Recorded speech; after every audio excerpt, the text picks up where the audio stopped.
Plus de 200 ambassades et consulats, 25 organisations internationales et près de 300 ONG. Genève est la capitale européenne de l'humanitaire. Du coup, Annemasse, en France voisine, souhaite faire entendre sa voix et se faire une place dans ce milieu grâce à sa future cité de la solidarité internationale.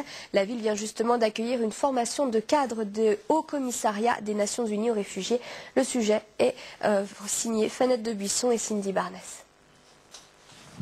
Vu d'ici, pas de frontière entre Genève et l'agglomération d'Annemasse. Pourtant, la partie française est en Europe, l'autre pas. Un argument de poids pour Annemasse et sa future cité de la solidarité internationale.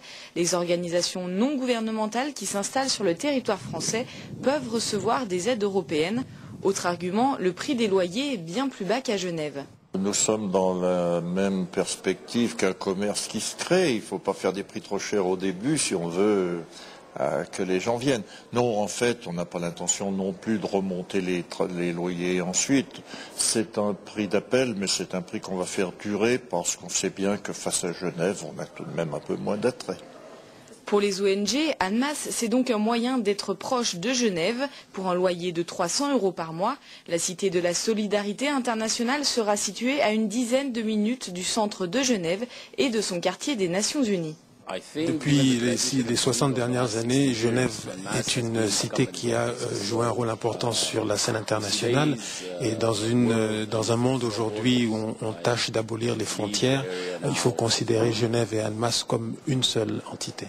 Nous sommes une ONG internationale, nous fédérons un réseau qui a beaucoup de membres et donc nous avons besoin d'un contact régulier avec les organisations internationales qui sont basées à Genève. Quand nous avons considéré toutes les différentes options, c'était matériellement et financièrement un peu difficile parce qu'il y a déjà énormément d'ONG à Genève et que donc les places sont chères. Ça, c'est clair. Pour l'heure, seules 2 ONG sont implantées dans les locaux provisoires de la Cité de la Solidarité Internationale contre plus de 300 organisations à Genève.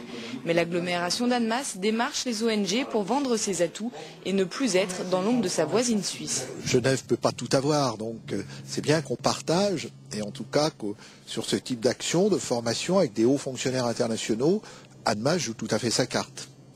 Il n'y a pas une ville noble, une ville centre et puis une arrière-cour. Alors pour la région Rhône-Alpes, c'est aussi important de montrer que tout ce territoire qui est autour de Genève ne remplit pas simplement les fonctions de ville dortoir, mais que c'est aussi des villes à part entière. Les travaux de construction de la Cité de la Solidarité devraient s'achever d'ici 2 ans dans le nouveau quartier de l'Étoile Annemasse-Genève qui se veut lui aussi à vocation internationale.